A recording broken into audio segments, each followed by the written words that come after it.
Bonjour à tous et à toutes, j'espère que vous allez bien. Aujourd'hui on s'intéresse au dernier roi de Bavière, demeuré monarchie constitutionnelle de 1805 jusqu'à la Révolution de 1918. État membre de l'Empire allemand, elle forme un royaume doté d'une certaine autonomie institutionnelle, grâce aux droits réservés. Louis III, son dernier souverain, 1913-1918, prince éduqué aux réalités politiques et économiques de son temps, monté sur le trône en décembre 1912 après la longue régence 1886-1912, un peu assoupie de son père. Vous voulez en savoir plus sur Louis III de Bavière? Venez avec moi. Louis de Bavière est né à Munich, fils aîné de Louis-Polt, prince régent de Bavière, et de son épouse l'archiduchesse Auguste Ferdinande de Habsbourg-Toscane, fille de Léopold II, grand-duc de Toscane. Originaire de Florence, Auguste s'est toujours adressé en italien à ses 4 enfants. Louis de Bavière a été nommé d'après son grand-père, le roi Louis Ier de Bavière. Louis passe ses premières années dans les salles électorales de la résidence de Munich et dans le palais de Wittelsbacher.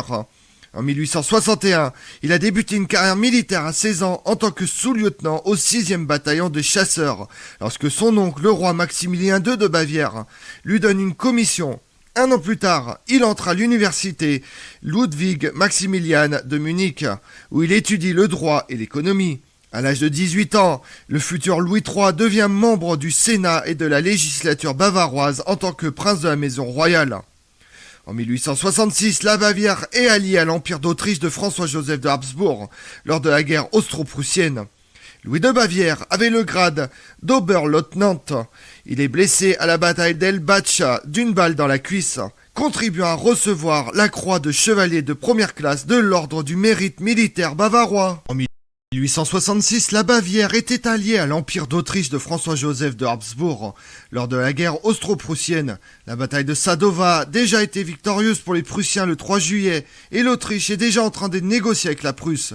Cependant, ces négociations ne concernent au départ que l'Autriche et la Prusse, laissant de côté leurs alliés respectifs. Une offensive des États allemands du Sud, alliés à l'Empire d'Autriche, ouvre une meilleure position de départ dans les négociations à venir. De plus, il est toujours possible que la France de Napoléon III s'engage activement dans le conflit aux côtés des Allemands du Sud afin de préserver ses droits sur la Vénétie.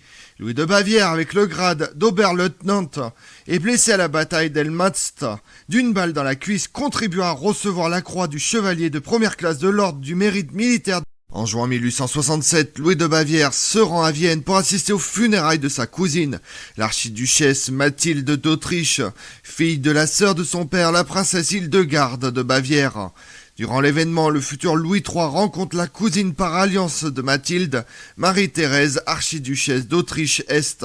Âgée de 18 ans, fille unique de l'archiduc Ferdinand Karl Victor d'Autriche-Est et de son épouse l'archiduchesse Élisabeth Franziska d'Autriche. Il se marie le 20 février 1868 à l'église Saint-Augustin de Vienne. L'oncle de Louis de Bavière, le roi Othon Ier de Grèce, fut déposé en 1862, laissant à Louis de Bavière des droits dans l'ordre de succession au trône grec.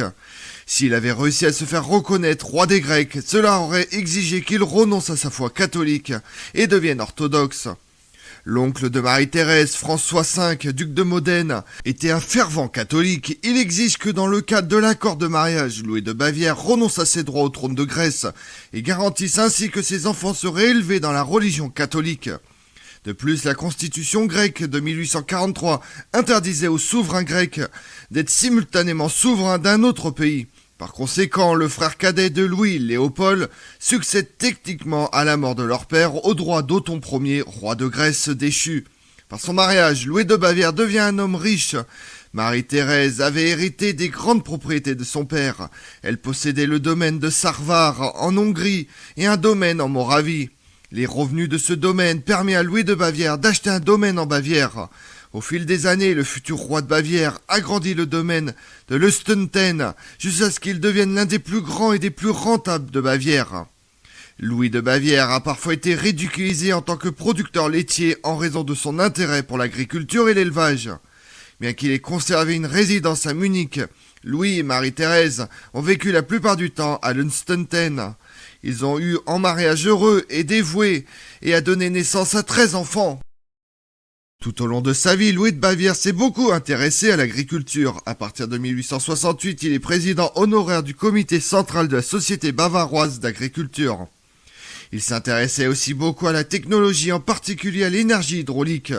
En 1891, à son initiative, la Société du Canal de Bavière a été créée.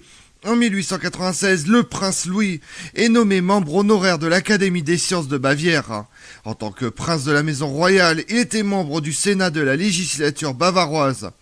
Là-bas, il était un grand partisan du droit de vote direct.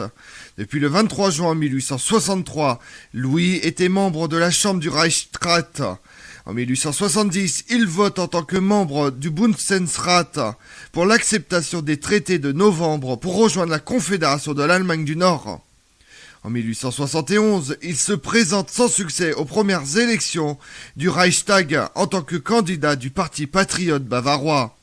En 1906, il soutient la réforme électorale bavaroise dont le fondateur du SPD, August Bebel, fait l'éloge le peuple allemand. Si le Kaiser devait être choisi parmi l'un des princes allemands, il irait vraisemblablement Wilhelmbach Ludwig et non Wilhelm de Prusse. Le 12 décembre 1912, le père de Louis de Bavière, Louis-Paul de meurt.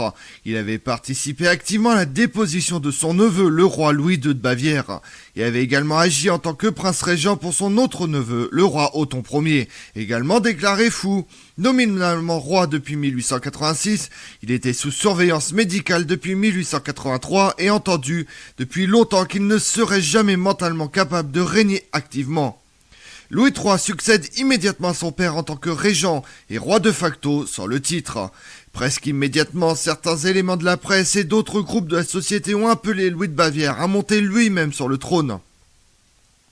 Cependant, la législature bavaroise n'était pas en session et ne se réunit que le 29 septembre 1913. Le 4 novembre, la législature amende la constitution de la Bavière pour y inclure une clause spécifiant que si une régence pour cause d'incapacité avait duré 10 ans sans que le roi ne puisse jamais régner, le régent pouvait proclamer la fin de la régence et assumer lui-même la couronne. Cette décision devant être ratifiée par la législature. L'amendement a reçu un large soutien de la part des partis de la Chambre basse, où il a été adopté par 122 voix contre 27. Au Sénat, il n'y a eu que 6 voix contre l'amendement. Le lendemain, le 5 novembre 1913, Louis de Bavière proclame la fin de la régence, dépose son cousin et proclame son propre règne sous le nom de Louis III. La législature ratifie cette décision et Louis III prête serment le 8 novembre. L'amendement constitutionnel de 1913 a marqué une rupture définitive dans la continuité du règne du roi, de l'avis des historiens, d'autant plus que ce changement avait été accordé par les Landtag en tant que chambre des représentants. Les historiens pensent qu'il s'agit d'une étape définitive vers une monarchie constitutionnelle moderne, avec le roi comme figure de proue. Un an plus tôt, la Bavière avait déjà fait un pas vers un gouvernement parlementaire complet lorsque Georg von Enterling avait dirigé le premier gouvernement qui dépendait d'une majorité au Parlement. Le court règne de Louis III 1913-1918 fut conservateur et influencé par l'encyclique catholique Rerum Novarum. Le Premier ministre, Georg von Enterling, nommé par Louis-Paul en 1912, reste en poste avec le nouveau régime. Lorsque la Première Guerre mondiale éclate en 1914, Louis III envoie une dépêche officielle à Berlin pour exprimer la solidarité de la Bavière envers l'Empire allemand et le Kaiser Guillaume II. Plus tard, Louis III revendique des annexions pour la Bavière, à savoir l'Alsace et la ville d'Anvers en Belgique pour recevoir un accès à la mer. Son ambition cachée était de maintenir l'équilibre des forces entre la Prusse et la Bavière au sein de l'Empire allemand, après une victoire de la Triple Alliance. Une histoire prétend qu'1 jour ou 2 après la déclaration de guerre de l'Allemagne, Louis III reçut une pétition d'un Autrichien demandant la permission de rejoindre l'armée bavaroise. Son nom, Adolf Hitler, s'installant finalement dans le 25e régiment d'infanterie bavaroise de réserve, où il sert jusqu'à la fin de la guerre.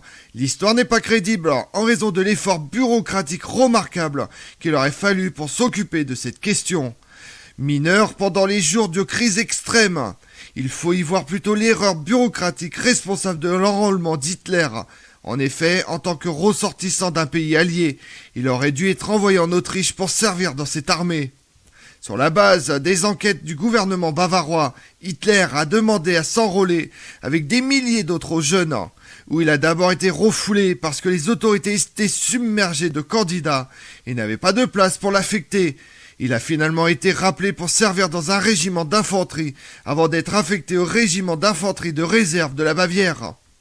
À partir de 1916, les partisans de la paix se font de plus en plus nombreux, alors que le commandement allemand se décide, devant l'échec des dernières offensives, à négocier la paix. Une partie de l'Allemagne et de la Bavière est déjà au bord de la révolution. Les pertes humaines pour cette seule région sont de 200 000 hommes. Le mécontentement est général et on accuse la Prusse d'avoir entraîné la Bavière dans le conflit. En 1917, alors que la situation de l'Allemagne s'est progressivement détériorée, Louis III, accusé de loyauté sans faille envers l'Empire allemand, devient de plus en plus impopulaire. Alors que la guerre touchait à sa fin, la révolution allemande éclate en Bavière.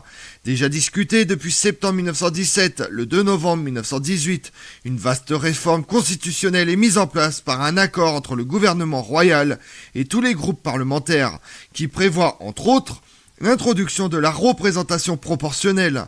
Louis III approuve le même jour la transformation de la monarchie constitutionnelle en monarchie parlementaire.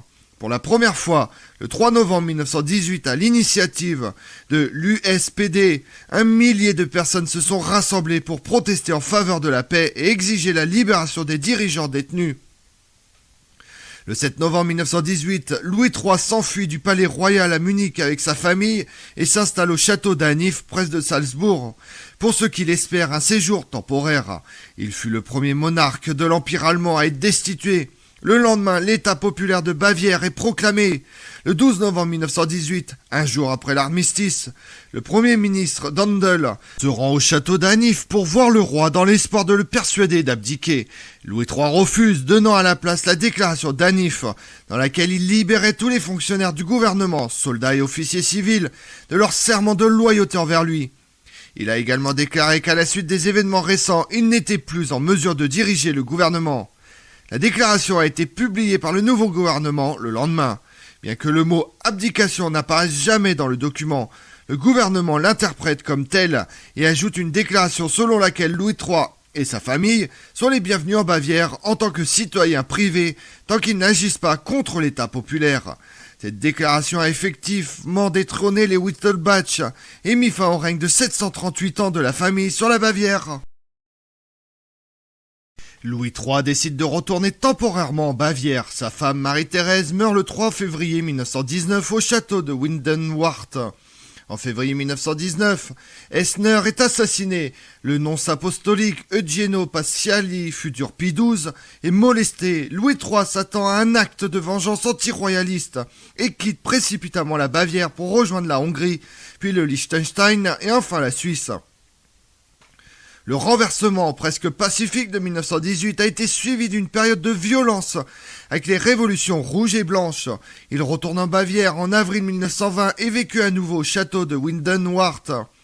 Il y reste jusqu'en septembre 1921, date à laquelle il se rend dans son château de Naneski à Savar en Hongrie, où il y meurt le 18 octobre. Le 5 novembre 1921, le corps de Louis III est rapatrié à Munich avec celui de sa femme, malgré les craintes que des funérailles nationales ne déclenchent un mouvement pour restaurer la monarchie. Le couple a été honoré devant la famille royale, le gouvernement bavarois, le personnel militaire et environ 100 000 spectateurs. L'enterrement a eu lieu dans la crypte de Munich aux côtés de leurs ancêtres royaux. Le prince Rupert ne voulait pas profiter de la mort de son père pour rétablir la monarchie par la force, préférait le faire par des moyens légaux. Le cardinal Michael von Vollenberg, archevêque de Munich, dans son discours funèbre, s'est clairement engagé en faveur de la monarchie, tandis que Rupert s'est contenté de déclarer qu'il avait pris possession de son droit d'aînesse. Comme on l'a vu, face à un empire allemand à majorité protestante, la Bavière s'est affirmée sous Louis III comme le porte-parole d'un catholicisme allemand. Le déclenchement de la Première Guerre mondiale devait surprendre le souverain et son gouvernement impréparés. L'Union nationale dure jusqu'à l'annonce des premières défaites à l'automne 1914, face à une situation militaire qui lui échappait, à une situation économique qui se dégradait rapidement. Louis III, sourd aux demandes de changement, s'aliéna non seulement son peuple, mais aussi une grande partie de sa classe politique. Sa chute dans la nuit du 7 au 8 novembre 1918 s'opère sans véritable violence. Je vous remercie d'avoir suivi cette vidéo en ma compagnie. Si vous voulez connaître mes autres vidéos, retrouvez-moi chaque matin à partir de 6h45 sur ma chaîne YouTube Tout sur l'Histoire avec Damien, mais également sur les réseaux sociaux, Twitter et Instagram, Histoire Damien. Et pensez à liker, commenter et vous abonner. Je vous remercie à tous.